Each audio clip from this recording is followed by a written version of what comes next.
The race in the battleground state of Michigan is really as tight as it gets. Trump and Harris tied based on Decision Desk headquarters average of new state polls. Joining us now is a group of Michigan voters. Cynthia Haynes, an independent who attended last night's town hall. Rocky Raczkowski, a Republican voter who was also at the town hall. And Johnique Moore, a Democratic voter who was not able to attend but did submit a question. To each of you, thank you so much for being here, for your engagement in this election. Cynthia, let me start with you in the room for the town hall. What was the vibe? What was the feeling that you had going into this, and how did you leave it? Well, the feeling was very, very comfortable. A friend of mine, Patty, who's a Republican, she invited me to the event. And because I am an independent and because she is a Republican, it was just, we realized that we had more in common that we had dislike. So the room was very, I felt comfortable and very knowledgeable, and everybody was just so kind and so nice. Right, which was part of it seemed like we were united. Yeah, which was part of the message that JD Vance, Senator Vance, sort of came across and got across throughout the event. Yeah, so Rocky, how did you feel being in the room? I agree with the previous commentator that it was very comfortable. NewsNation did a great job of making sure that all the people felt comfortable, but Senator Vance actually laid the platform down and was very approachable, very easy to talk to, and just brought down any type of anxiousness from anyone. He came into the room and right off the bat started joking and talking with individuals of the audience, and he really built that camaraderie. Yeah, it felt kind of like a guy's guy, right? Somebody you want to have a drink with. Vance addressed the controversy around Trump's comments on Haitian migrants in Springfield, Ohio. Let's play part of that. I think it's important for me to listen to the people that are coming to me with their problems. Now, do I think that the media certainly got distracted on the housing crisis and the health crisis and the crisis in the public schools by focusing on the eating the dogs and the cats things? Yeah, I do. And do I wish that I had been better in that moment? Maybe. But it's also people in my community, people that I represent, are coming to me and saying, this thing is happening. What am I supposed to do? Hang up the phone and tell them they're a liar because the media doesn't want me to talk about it? One of the things that I've learned in my time in the United States Senate is that sometimes the media doesn't always listen to people. And sometimes people say something that seems outlandish and it turns out being false. And sometimes people say something outlandish that turns out being true. Johnique, what did you think of his response there to that question? I think it was a pretty accurate statement. There are times when we see stuff in the news that seems outlandish and we're like, that can't possibly be true, and it turns out to be true. And then there are times where things aren't true and we have to kind of do our own research and figure out, decipher through the facts and what aren't the facts. Rocky, you posed a question last night about the national debt and foreign wars. I want to play that for our audience at home. I support this president's Middle East policy and your Middle East policy and the past Abraham Accords. A little bit concerned with your Ukrainian policy. Understood. But you're going to inherit a $37 trillion debt when you come into office. How do we maintain that debt payments, and our national security for ourselves, for our national security, and for our allies? On the debt in particular, look, there are three big reasons why we have a sky-high debt, and you'll forgive me maybe for getting into the weeds a little bit here, but if you go back to 2019, the federal government spent $4.4 trillion, and now in 2024, we'll probably spend about $6.8 trillion. Now, you ask yourself, okay, that's $2.4 trillion in a very short period of time.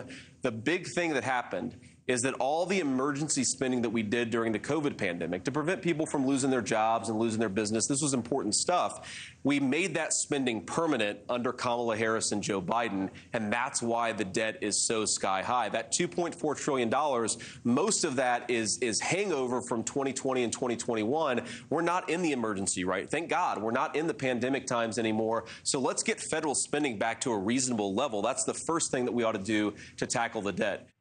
He really went into the weeds there, answering your question, Rocky. Were you satisfied with his answer?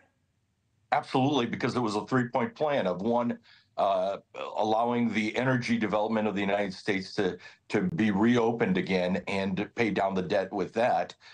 And that would bring down basically inflation across the board quite significantly. Secondly, he talked about reducing federal spending. And thirdly, he talked about putting Americans first, all Americans and American citizens first, and really making sure that we don't have the amount of individuals crossing the border that are creating part of the inflation. And those were Biden's numbers that stated that the increase of the southern border, individuals crossing the southern border, have actually played a role in increasing inflation. Yeah, he really listened to your question, had a detailed answer. All right, Cynthia, it's your turn. Former President Trump called in. It was a surprise call in the middle of the town hall. I want to share that with everybody at home and then talk about it with you. JD is doing a fantastic job. Could not be happier. He's really captivated people, and they love him. And we're leading by a lot, as you know. The early voting, people don't want to talk about it. I shouldn't be talking about it, but we're leading by a landslide, as they say. We're leading by a landslide. That was Trump's message. Cynthia, what was that moment like for you as you read the room? What was the vibe when this interaction happened? Well, really, the vibe, everybody was shocked, and myself, I'm like, wow, because President Trump is a character. And the first thing I said, I reached over and I said, I'm like, President Trump is a trip. But the simple fact that he called in, and it was such an intimate move, but then he is comical. And what we need in this era that we're going through as far as this election, he still maintained to be comical. You understand what I'm saying?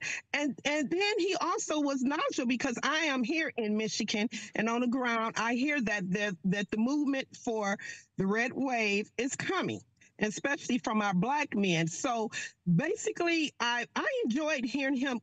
I really did, because it was tense. Because you don't know what he's going to say when he's called in. He might say something, that might throw everybody off, like the cats and the dogs. But that, when he said brilliant, and I'm like, wow, it just like, wow, this cat is cool.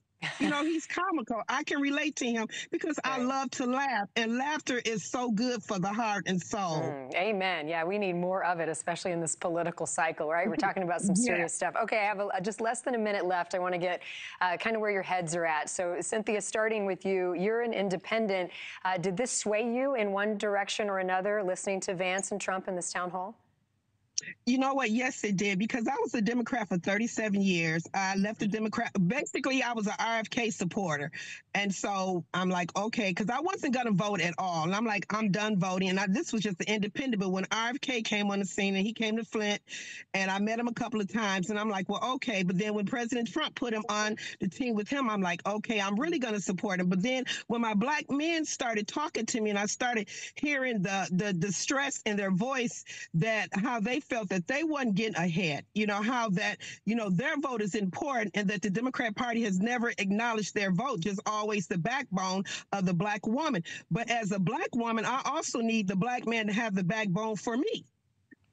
Because most of the women, that if they can walk in my shoes, it's not really easy out here for a lot of black women, unless you're part of maybe an AKA or the Divine Nine. Everybody didn't choose to take that route, and I'm not knocking them, but a lot of black women is just out here. We're on the grind, and we also need for our male counterparts to have our backs. All right. So Trump trained for you. Pretty much sold me, and he sold me really on a debate, because I thought he was going to come in and say something kind of awkward, but he sold me. I will be voting for President Trump. All right, the Trump train for Cynthia. Rocky, did this further solidify your support for Trump? Absolutely. And I agree with Cynthia that we're all in this together, especially as Americans, and we need to put Americans first. It doesn't matter what race, creed, or color you are. We're all in this country together, and we need to unify this country as one, and we need to make sure that we lower inflation. And just the calmness of both Trump and JD Vance, absolutely. 100% solidified, 100% Trump-Vance. Johnique, you're a Democratic voter in Michigan. Where's your head at right now, and did this change your mind at all?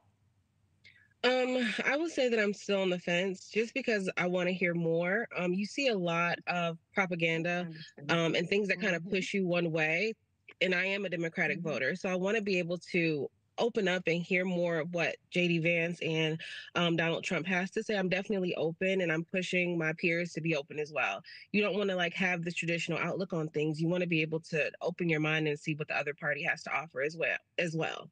I've loved this conversation with you guys. Thank you so much for being part of the NewsNation Town Hall. Let's stay in touch and have a good weekend and lots of thought about your vote going forward, which we deeply appreciate. Rocky, Cynthia, Johnique. Thank you for watching. Go to newsnationnow.com to find NewsNation on your television provider. And don't forget to click the red subscribe button below to get more of NewsNation's fact-driven, unbiased coverage.